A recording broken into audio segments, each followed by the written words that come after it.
Colombia, 23 de febrero de 2026. Temas principales: la tensión comercial y de seguridad fronteriza con Ecuador, la crisis financiera de la red pública hospitalaria junto con la declaratoria de emergencia en 8 departamentos y las nuevas medidas de control en el sector agropecuario, energético y marítimo. Ok, vamos a desempacar esto, porque estamos ante una serie de eventos de actualidad que a primera vista podrían parecer historias completamente aisladas. Sin embargo, al analizar la situación a fondo, uno se da cuenta de que el Estado es un ecosistema hiperconectado. Las macropolíticas y los choques diplomáticos terminan alterando desde la seguridad nacional hasta el precio de la comida en los mercados locales. Es, digamos, una red de efecto dominó verdaderamente impresionante. Muchas veces se percibe al Estado como una maquinaria lenta, pesada, pero lo que la coyuntura actual demuestra es que las fronteras no son simples líneas imaginarias en un mapa cartográfico, son organismos económicos vivos. O sea, una sola decisión impositiva al otro lado de la frontera tiene la capacidad de sacudir las finanzas nacionales. Y obligando a reconfigurar estrategias comerciales en cuestión de días. Totalmente. Estrategias legales y hasta de salud pública. Exactamente. Y, pues, para entender esa reacción en cadena, hay que empezar por el sur del país. Resulta asombroso observar la magnitud del choque diplomático y comercial con el país vecino. Todo este huracán comienza cuando Ecuador decide imponer una denominada tasa de seguridad del 30% a las importaciones colombianas. Exactamente después de esa medida, se registró una caída del 97% en las exportaciones de Colombia hacia ese país. Es una paralización casi total. Es decir, el comercio prácticamente se congeló. Para ponerle una dimensión real a esto, estamos hablando de una reducción de 1.803 millones de dólares. Hay que imaginar lo que significa esto en el terreno. Camiones detenidos en la frontera, bodegas enteras llenas de mercancía que simplemente no puede cruzar, e industrias que de un momento a otro se quedan en un limbo financiero absoluto. Y claro, ante un escenario de esta gravedad, Colombia no se quedó esperando. Aplicó una medida espejo, un arancel recíproco exactamente del 30% a los productos ecuatorianos. Lo fascinante aquí es cómo el derecho internacional y los tratados comerciales prevén precisamente este tipo de crisis para evitar que se conviertan en un caos sin reglas. Sí, porque uno podría pensar que es una simple revancha, pero tiene todo un sustento. Exacto. Colombia no sacó este arancel del sombrero de forma arbitraria. Toda esta maniobra se ampara en normativas muy estrictas, específicamente en el Acuerdo de Cartagena, que funciona como la columna vertebral de la Comunidad Andina, y por supuesto en el Acuerdo General sobre Aranceles Aduaneros y Comercio, el famoso GATT. Es decir, ¿existe todo un manual de instrucciones para manejar estas guerras comerciales? Así es, el comercio internacional permite estas llamadas represalias legales. Cuando un país altera drásticamente el equilibrio del mercado, existe una cláusula de excepción por seguridad nacional que legitima la imposición de barreras. Si los intereses esenciales de un Estado se ven gravemente amenazados y se desestabiliza la competencia, el Estado afectado tiene todo el derecho, bajo el marco de la Organización Mundial del Comercio, de levantar los escudos y proteger su industria frente a esas distorsiones. Y al observar dónde se están levantando esos escudos, resulta que la protección se enfoca en productos agrícolas increíblemente específicos, pero que son el corazón latente de la economía fronteriza. Hablemos del arroz, por ejemplo. Un sector que ya venía muy golpeado, claro. Justamente, venía con una caída de precios del 17.1% durante el 2025. Hoy en día, el precio del arroz paddy verde se sitúa en un promedio de 1.402.300 pesos por tonelada. Es un mercado sumamente frágil que no aguanta un choque externo. Y a esa fragilidad del arroz se le suma la de productos perecederos de consumo masivo, como la cebolla. Sí, los datos de la cebolla son muy reveladores. La cebolla de bulbo rojo cotizándose a 2.879 pesos el kilo y la blanca a 1.399 pesos el kilo. Y mencionar estos precios al centavo es vital para el análisis. Claro, porque nos muestra el margen de ganancia tan estrecho que manejan los agricultores en esa zona. Estos cultivos son extremadamente vulnerables al contrabando. Si entran productos por vías informales o trochas sin pagar impuestos, los precios locales se desploman en cuestión de horas y el campesino simplemente quiebra. Y ojo, no es solo un tema de agricultura terrestre. Hay un caso crítico con la trucha que se cultiva en la laguna de La Cocha en Nariño. Este es un ejemplo perfecto de cómo una frontera porosa afecta muchísimo más que la simple recaudación de impuestos. La producción de trucha en esa zona enfrenta una amenaza sanitaria inminente por el ingreso irregular de material biológico desde el sur. Es decir, bioseguridad comprometida por el contrabando comercial. Así es, proteger la economía regional no es solo frenar mercancía barata para proteger precios, es evitar que riesgos fito y zoosanitarios arruinen ecosistemas enteros y años de trabajo de las comunidades acuícolas. Una enfermedad introducida irregularmente puede devastar la laguna. Aquí es donde se pone realmente interesante, porque si se leen las restricciones establecidas en los pasos terrestres, específicamente en las aduanas de Ipiales y Puerto Asís, es evidente que la directriz cruza una línea enorme. Pasa de ser una simple protección a la cebolla o a la trucha a convertirse en una estrategia de lucha frontal contra el narcotráfico. Resulta que en esos mismos controles se prohíbe de manera estricta el ingreso de sustancias y precursores químicos utilizados en la producción de fentanilo. Es una revelación tremenda sobre cómo opera el Estado moderno hoy en día. Se aprovecha el cerco arancelario para bloquear la química del narcotráfico. Esto demuestra que el concepto de seguridad nacional ya no se limita a proteger la soberanía territorial con presencia militar tradicional. Hoy, la seguridad nacional es simultáneamente económica, alimentaria y sanitaria. Y aduanera, por lo visto. Exacto. Las aduanas son literalmente la primera línea de defensa frente a estas amenazas híbridas. Y esa palabra, sanitaria, sirve de puente perfecto para adentrarse en la otra gran crisis simultánea. Porque mientras en la frontera sur se intenta frenar el fentanilo y proteger la economía agrícola, al interior del país, el sistema de salud pública se encuentra, literal y figurativamente, en cuidados intensivos. Hay un cambio tectónico en la forma en que fluye el dinero de la salud.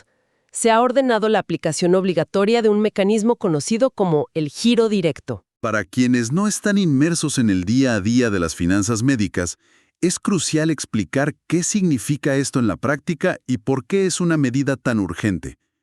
Durante años, el dinero de la salud hacía escala en las entidades aseguradoras, pero con múltiples EPS en crisis financiera, lo que se conoce como EPS intervenidas. Es decir, que el Estado tuvo que entrar a tomar el control administrativo por sus graves fallas operativas. Precisamente.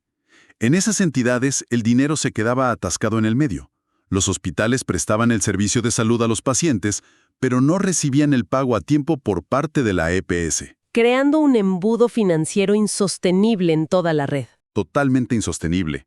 Se ahogaba el flujo de caja de los prestadores, dejándolos sin recursos para comprar desde jeringas hasta oxígeno, o para algo tan básico como pagar las nóminas del personal médico. El giro directo busca saltarse ese intermediario. Significa que la ADRES, que es la gran cuenta bancaria del sistema de salud en el país, ahora le paga directamente a la clínica o al hospital en nombre de esa EPS intervenida.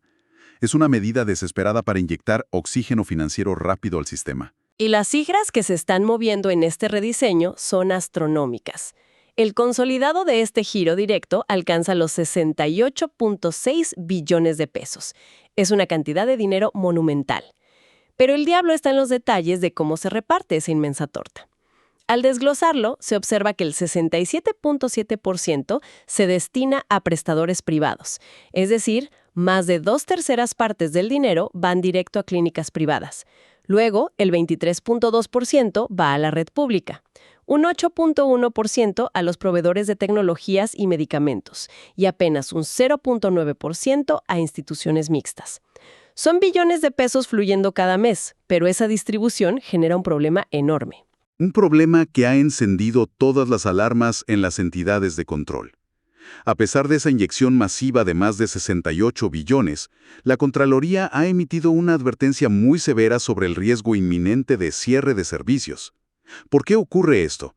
Porque ese 23.2% destinado a los hospitales públicos, que en proporción es menos de una cuarta parte del total, simplemente no alcanza para revertir la crisis de liquidez.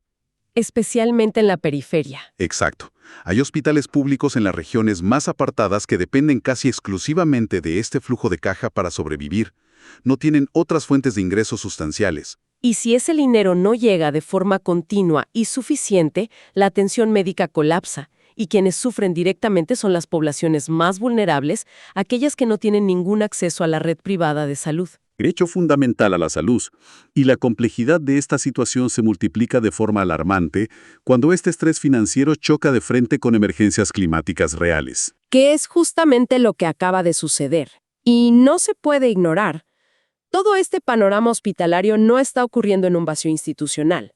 Hay que conectar la falta de liquidez en los hospitales con la reciente declaratoria de estado de emergencia, económica, social y ecológica.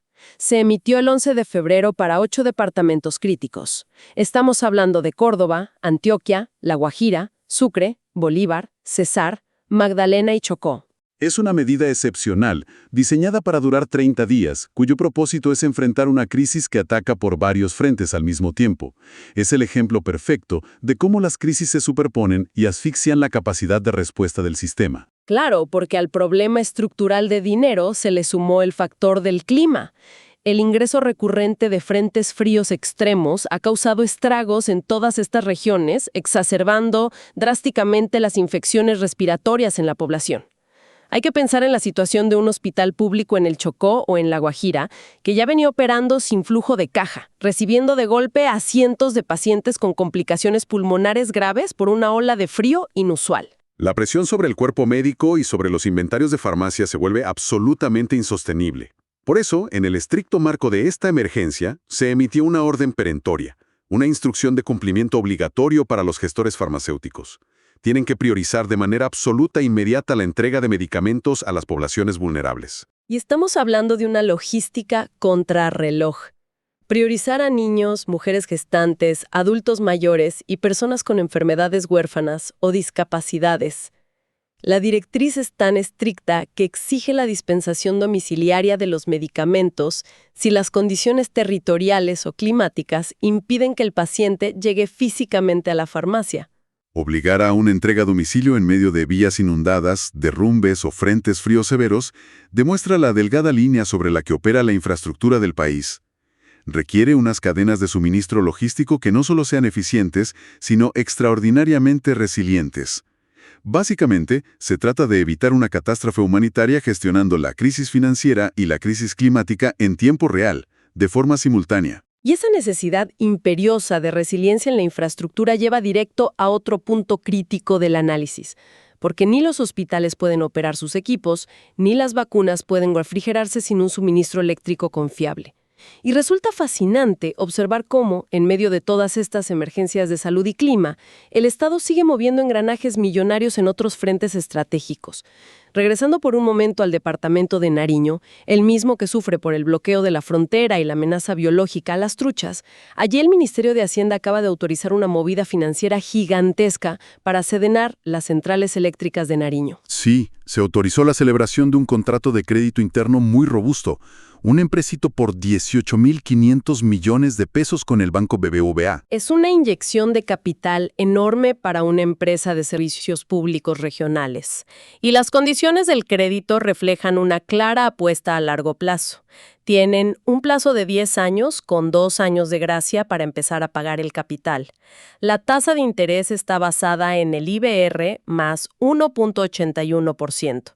Para hacer una pausa rápida y explicar esto de forma sencilla. El IBR es el indicador bancario de referencia, que es básicamente la tasa promedio a la que los bancos se prestan dinero entre sí. Añadirle solo 1.81% significa que es un crédito con condiciones sumamente competitivas en el mercado financiero actual. Es una tasa muy favorable, sin duda. Pero lo que realmente llama la atención de este tipo de operaciones de deuda pública, al analizarlo de cerca, es la garantía que se exige para desembolsar ese dinero. Este crédito está respaldado con la pignoración del 130% de las ventas de energía de la empresa. O sea, en términos prácticos, están comprometiendo los ingresos futuros de los recibos de la luz de los ciudadanos. Exactamente. Es empeñar el recaudo del futuro para poder financiar los proyectos urgentes de generación y distribución eléctrica que se necesitan imperiosamente para el 2025 y el 2026. Asegurar la energía en una región fronteriza tan sensible y golpeada como Nariño es una prioridad absoluta del Estado para evitar que la economía local termine de colapsar. Y hablando de asegurar la economía local, el panorama obliga a saltar nuevamente al sector agropecuario. Pero esta vez no desde la óptica de los aranceles internacionales, sino desde la estricta vigilancia interna. El mercado del arroz, que como se mencionó es un pilar alimentario absoluto, ha entrado en una fase muy particular de control. El Estado ha impuesto un régimen que podríamos llamar de libertad vigilada. A partir de ahora, absolutamente todos los actores de la cadena arrocera están obligados a reportar su información mensual en una plataforma tecnológica del gobierno llamada Siria Arroz, y deben hacerlo estrictamente durante los primeros 15 días de cada mes. Si conectamos esto con el panorama general, la medida cobra muchísimo sentido estratégico. Exigirle a cada productor, a cada importador y comercializador que suba sus datos a un sistema centralizado busca erradicar de tajo la especulación. Si el Estado sabe exactamente cuánto arroz hay en las bodegas del país en tiempo real, puede detectar si alguien está acaparando el producto para subir los precios artificialmente o si por el contrario está entrando arroz de contrabando. Además, es muy importante recordar el contexto normativo de todo esto. El 2026 fue declarado oficialmente como el Año de la Justicia Agraria. Entonces, la plataforma Siria Arroz no es un simple capricho burocrático para llenar bases de datos. Campesino se le pague un precio justo por su cosecha y, sobre todo, proteger la soberanía alimentaria del país frente a cualquier choque externo imprevisto, exactamente como el que se analizó con Ecuador al inicio. De vigilar la tierra productiva y los cultivos, el aparato estatal pasa a vigilar el mar, porque la autoridad marítima, la DIMART, también ha estado increíblemente activa en este periodo. Emitieron unas normativas recientes que suenan muy técnicas en el papel, pero que en el fondo son medidas puras y duras para salvar vidas en alta mar. La primera es una obligación estricta de infraestructura.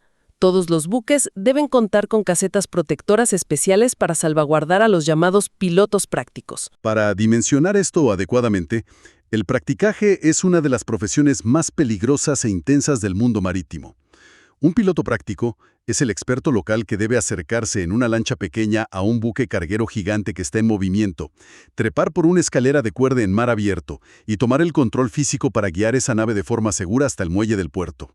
Solo imaginar esa maniobra en medio de una tormenta ya genera vértigo. Es un nivel de riesgo altísimo. Por eso, exigir que los buques tengan resguardos adecuados para proteger a estos pilotos del sol extremo del Caribe o de tormentas violentas en el Pacífico no es un lujo. Es una garantía básica de derechos laborales y protección directa a la vida humana. Y la segunda medida implementada en el mar es igual de fascinante, porque tiene que ver con la precisión del idioma.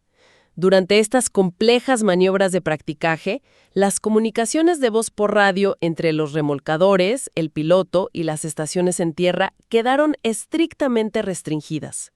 Deben hacerse única y exclusivamente en español o en inglés.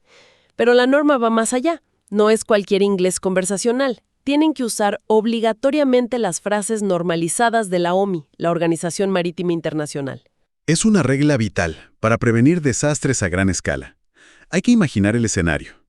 Un buque con tripulación filipina, navegando con bandera liberiana, entrando a un puerto colombiano de noche y con mal clima. En ese entorno de alta presión, una mala interpretación de una instrucción por radio no termina en una simple confusión anecdótica. Puede derivar en un accidente catastrófico. Puede derivar en una colisión masiva, en un encallamiento grave o en el derrame de miles de barriles de petróleo en las costas. Imponer la fraseología estándar de la OMI asegura una precisión técnica absoluta en cada orden.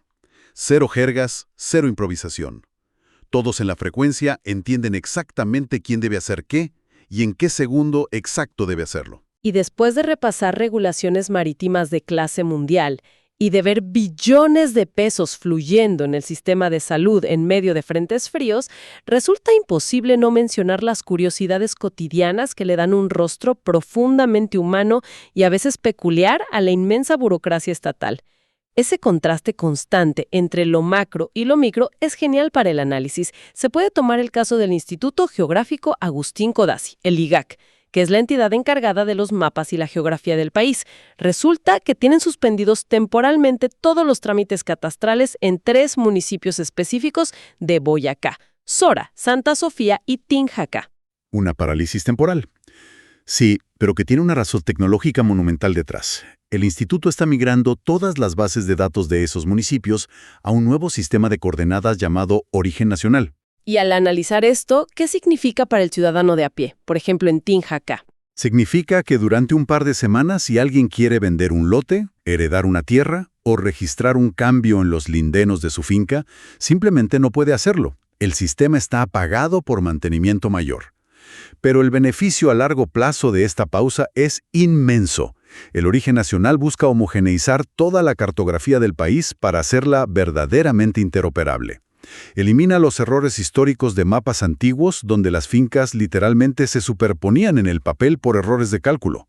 Brinda certidumbre jurídica total sobre la propiedad de la tierra, lo cual es la base fundamental para cualquier desarrollo rural sostenible. Pero lo que resulta realmente curioso del IGAC en este preciso momento es cómo están financiando parte de su modernización y a la vez acercándose al público en general.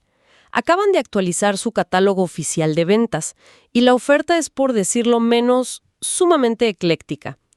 Por un lado, le venden al público mapas detallados impresos en tela de altísima calidad y publicaciones científicas muy densas sobre la geología de los ríos tropicales. Y por el otro lado, sorpresivamente, vendan un buzo deportivo, un hoodie oficial con el logo del IGAC por 127,200 pesos, ya con el IVA incluido. Es un contraste institucional fascinante.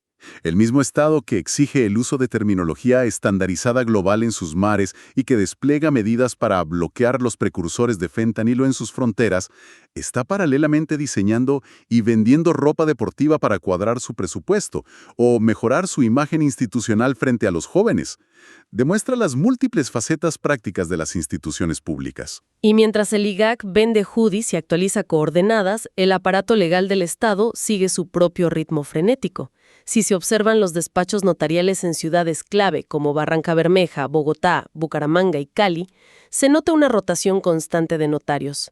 Pero no es una rotación planificada con meses de anticipación, sino que está impulsada casi a diario a golpe de decretos presidenciales. Es el mantenimiento en tiempo real de la maquinaria legal del país. Estos cambios de notarios ocurren en gran medida por complejas batallas jurídicas y acciones de tutela interpuestas por ciudadanos o por los mismos funcionarios. Cuando un juez emite un fallo ordenando llenar una vacante específica o amparando un derecho laboral, el Poder Ejecutivo tiene que moverse a la velocidad de la luz. El presidente firma decretos de nombramientos en interinidad para no paralizar el servicio bajo ninguna circunstancia. Claro, porque si una notaría se detiene, el impacto es inmediato. Así es, los ciudadanos no pueden firmar escrituras, no pueden autenticar contratos comerciales, ni realizar trámites vitales para la economía diaria. El Estado no puede darse el lujo de tener vacíos de poder en las notarías. Entonces, ¿qué significa todo esto? Se ha transitado por un laberinto asombroso de información institucional. Se pasó de las altas esferas de los aranceles internacionales a la amenaza sanitaria sobre unas truchas en Nariño.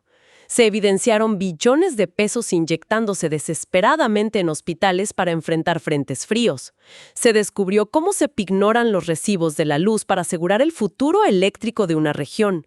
Y se terminó analizando la venta de ropa deportiva institucional y la rotación frenética de notarios impulsada por tutelas. Significa que gobernar es, en esencia, administrar una red infinita de dependencias. Al analizar todo este escenario en conjunto, queda clarísimo que no existen las decisiones aisladas. Una tasa de seguridad del 30% impuesta en la frontera sur desencadena represalias comerciales que, a su vez, alteran el mercado campesino de la cebolla. Esa misma represalia se convierte en un filtro de seguridad para atrapar precursores químicos de fentanilo. Todo mientras otras crisis estallan en paralelo. Exactamente. Paralelamente, hay que rescatar financieramente a clínicas y hospitales mediante el giro directo. Mientras que en el mar se estandariza el inglés para evitar tragedias ecológicas, en la tierra se implementan plataformas como Siria Ross para proteger la seguridad alimentaria en el año de la justicia agraria. Todo este ecosistema complejo está operando de manera simultánea, los 7 días de la semana, exigiendo una capacidad de adaptación institucional impresionante. Es como observar el interior de un reloj gigante. Si un engranaje pequeño en la frontera gira más rápido o más lento de lo normal, absolutamente todas las demás piezas de la economía, la salud y la seguridad tienen que reajustarse inmediatamente para evitar que la maquinaria entera colapse. Totalmente de acuerdo. Y esto plantea una pregunta importante para la reflexión de quienes los escuchan hoy. Al observar cómo un aparente simple ajuste arancelario en el sur del país puede desatar regulaciones que abarcan desde intentar detener a los cárteles globales de la droga, hasta vigilar milimétricamente el precio de un plato de arroz en la mesa de los ciudadanos, vale la pena cuestionarse hasta qué punto la seguridad nacional y la economía local son, en la práctica cotidiana, exactamente la misma cosa. En un mundo tan interconectado, ¿qué tan resilientes son las cadenas de suministro diarias y los sistemas de salud frente a decisiones geopolíticas o climáticas que muchas veces se originan a miles de kilómetros de distancia? Es, sin duda, un debate fundamental para entender el nivel de vulnerabilidad y fortaleza de cualquier sociedad actual.